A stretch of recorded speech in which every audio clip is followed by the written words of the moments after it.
तो कैसे हैं आप लोग? आशा करता हूँ बहुत अच्छी होंगे, घर पे होंगे और स्वस्थ होंगे।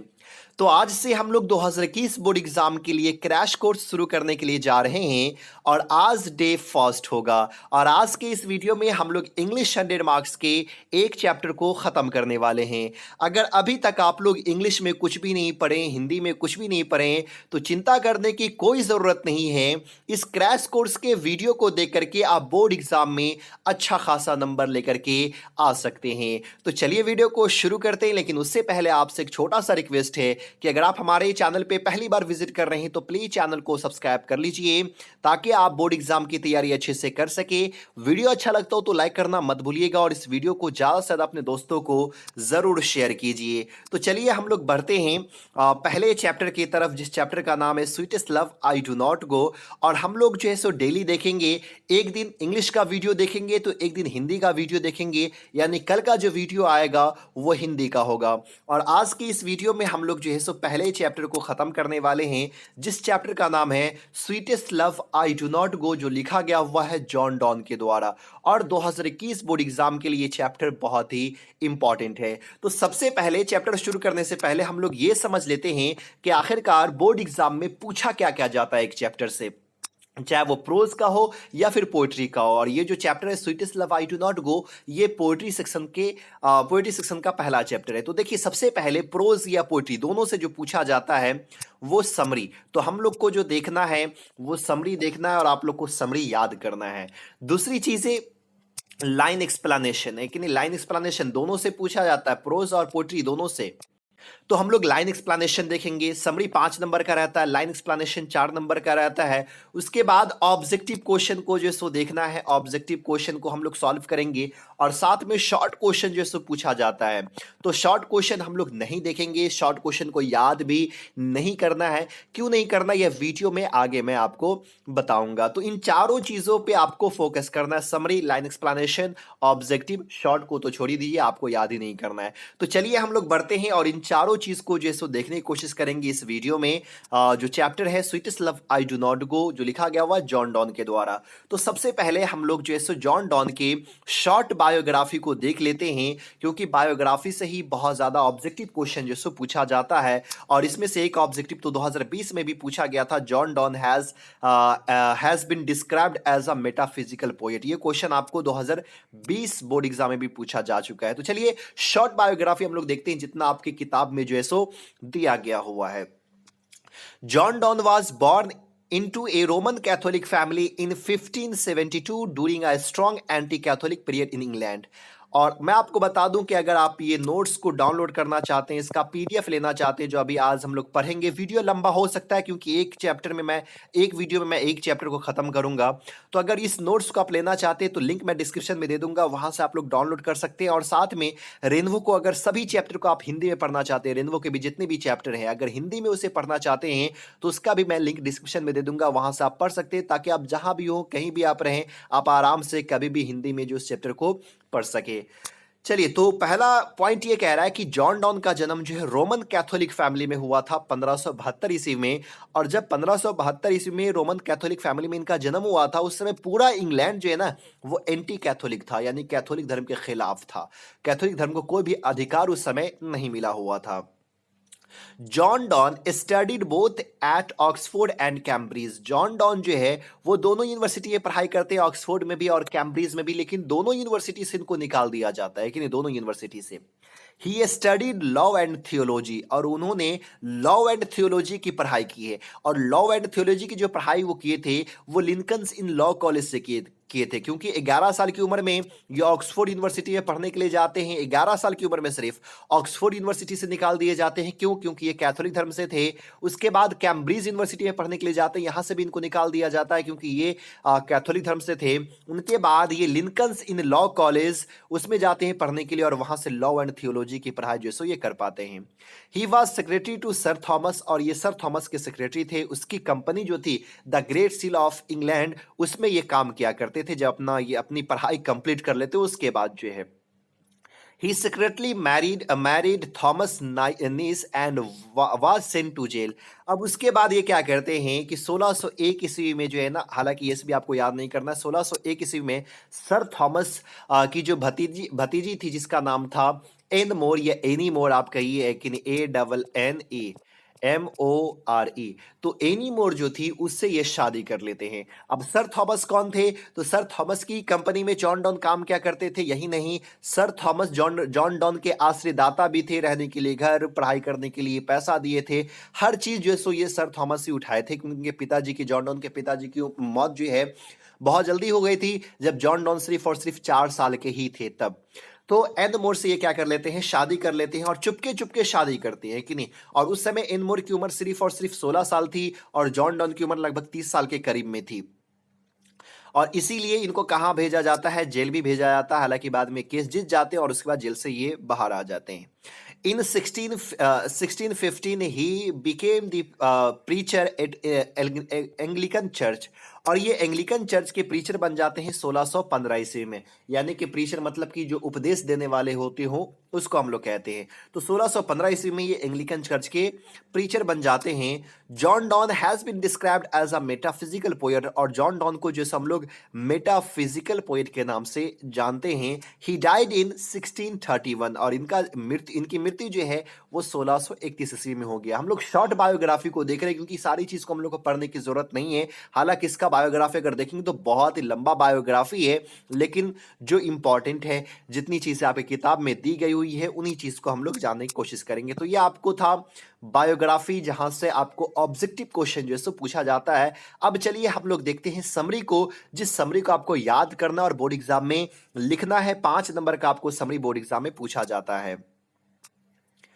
This poem sweetest love I do not go is written by John Donne. ये जो कविता है sweetest love I do not go, ये जॉन डॉन के द्वारा लिखी गई है। In this poem he described the impulse of love, और इस कविता में उन्होंने प्यार के आवेग को बताया है।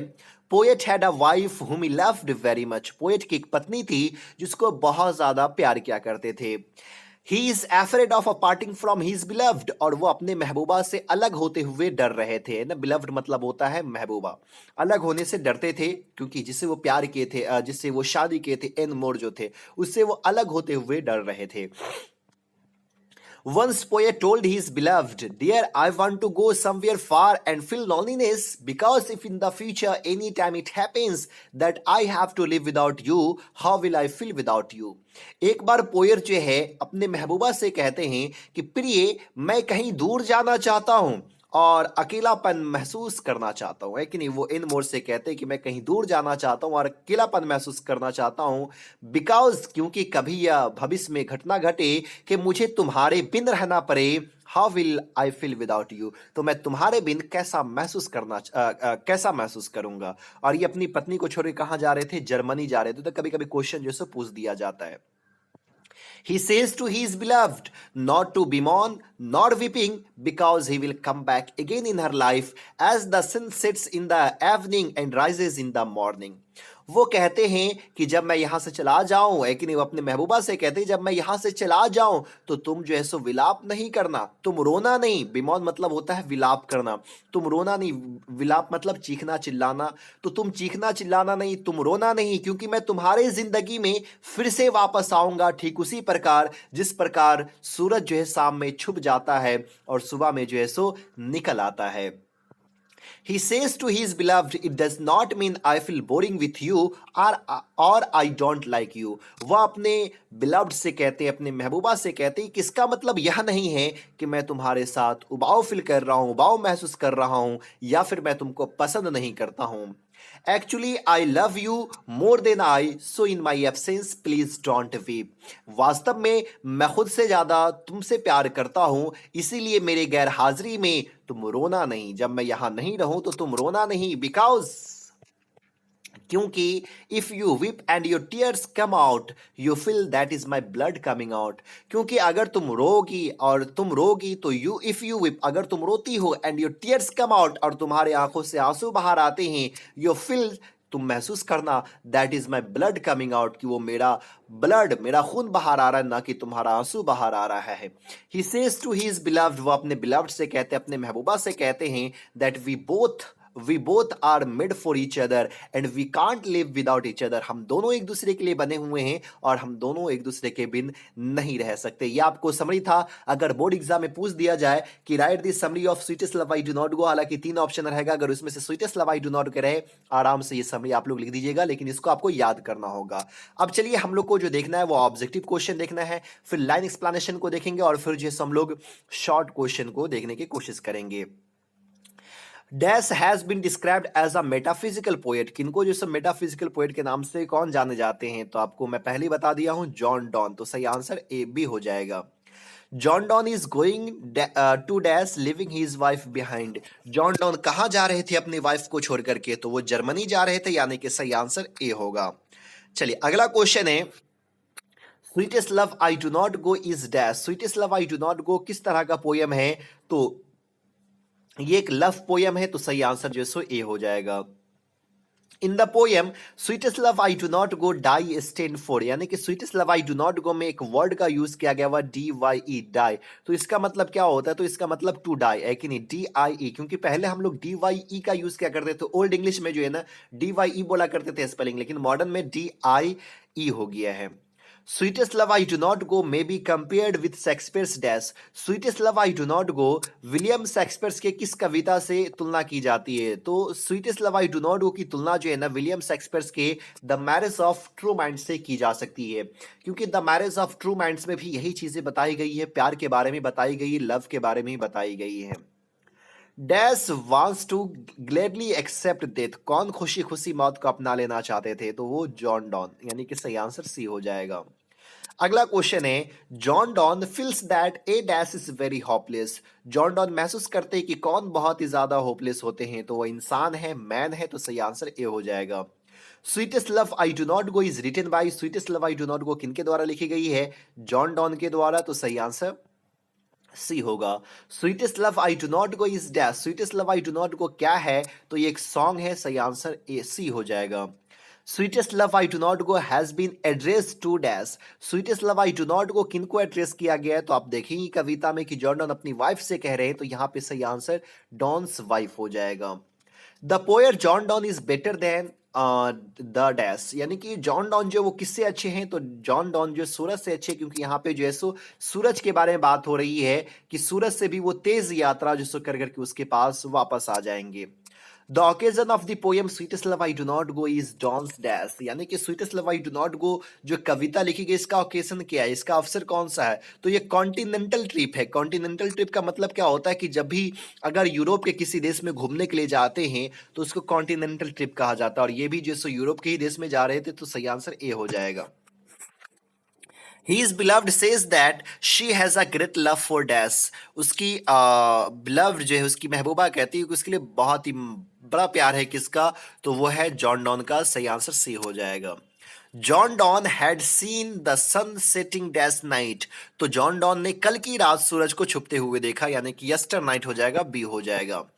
अगला क्वेश्चन है, वेयरनेस मीन्स, वेयरनेस का मतलब क्या होता है, तो टायर्डनेस होता है, सही आंसर बी हो जाएगा।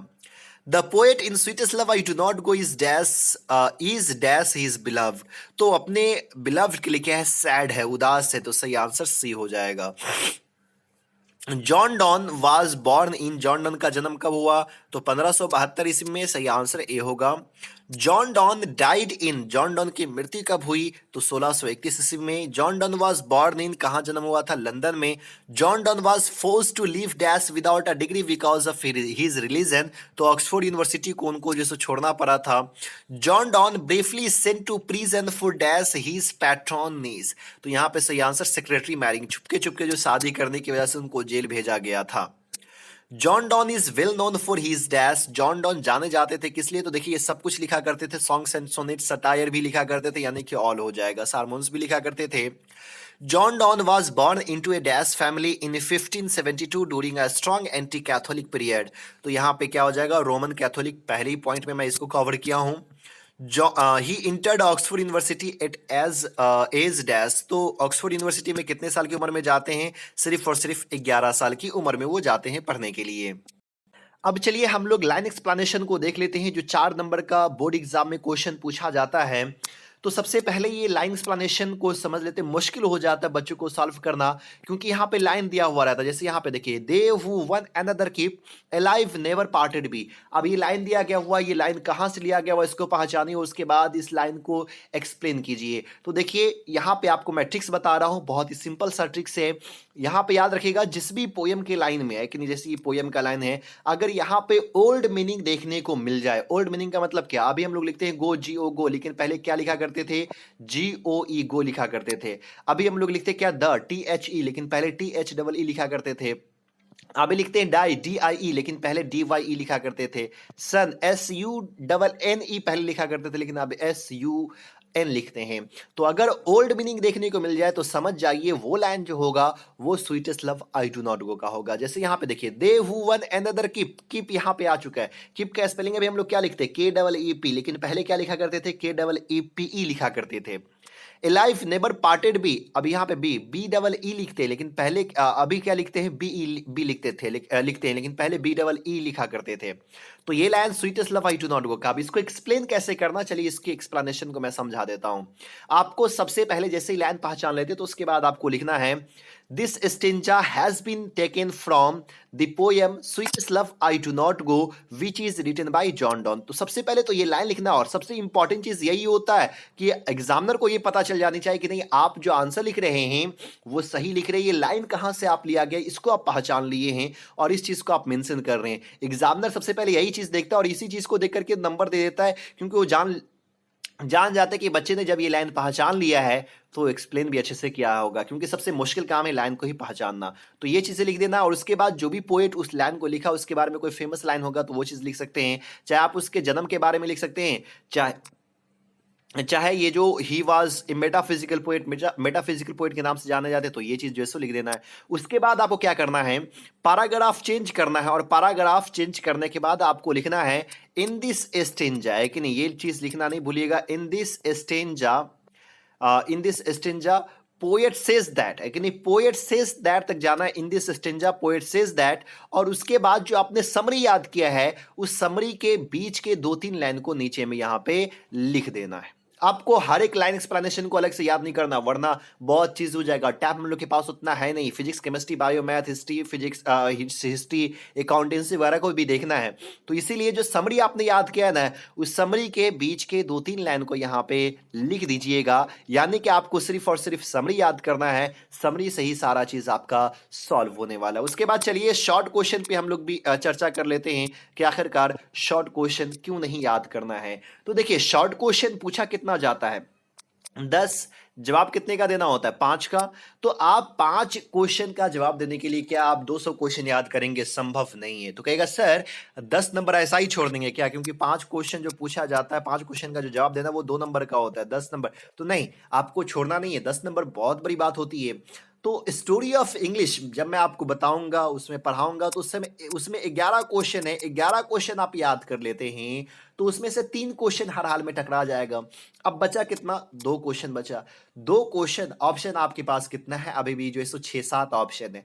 अब 6-7 क्वेश्चन में 2 क्वेश्चन का जवाब देना, और वो 2 क्वेश्चन कौन सा होता है? जो आप समरी याद किए ना, उसी समरी से लिया गया हुआ क्वेश्चन होता है। यानी कि आप समरी याद कर रहे हैं तो शॉर्ट क्वेश्चन भी आपका आराम से सॉल्व हो जाएगा। इसीलिए मैं बोल रहा था शॉर्ट क्वेश्चन जो है सो याद नहीं करना है। आगे मैं बता दूं कि अगर आप 2021 के लिए तैयारी कर रहे हैं और अगर आप अच्छा खासा नंबर लेकर के आना चाहते हैं तो आपके लिए मैं स्पेशली नोट्स तैयार कर दिया हूं, जो इंग्लिश हिंदी दोनों का होगा, और इसका चार्ज 200 रुपया है। अगर आप इसे पढ़ते हैं बहुत ही अच्छा नंबर लेकर के आ सकते हैं। इस नोट्स को पढ़ने के बाद आपको किसी भी तरह के गेस पेपर या फिर नोट्स की जरूरत नहीं पड़ेगी। अगर आप इसे खरीदना चाहते हैं तो आप हमें मैसेज कर सकते हैं 8083216409 पे, ये व्हाट्सअप नंबर है, और इसी पे पेटीएम या फोन पे या गूगल पे से आप पेमेंट कीजिए। पेमेंट करने के बाद उसका फोटो व्हाट्सएप पे भेज दिए, व्हाट्सएप पे आपको पीडीएफ मिल जाएगा। तो उम्मीद करता हूं ये क्रैश कोर्स का डे का फर्स्ट का वीडियो जो है आपको अच्छा लगा होगा। सेकेंड पार्ट का वीडियो कल आएगा। अगर अच्छा लगा तो प्लीज लाइक कीजिए, ज्यादा से ज्यादा शेयर कीजिए, और हमारे चैनल पर अगर पहली बार विजिट कर रहे हैं तो प्लीज चैनल को सब्सक्राइब कीजिए। फिर मिलता है अगले वीडियो में, तब तक के लिए बाय।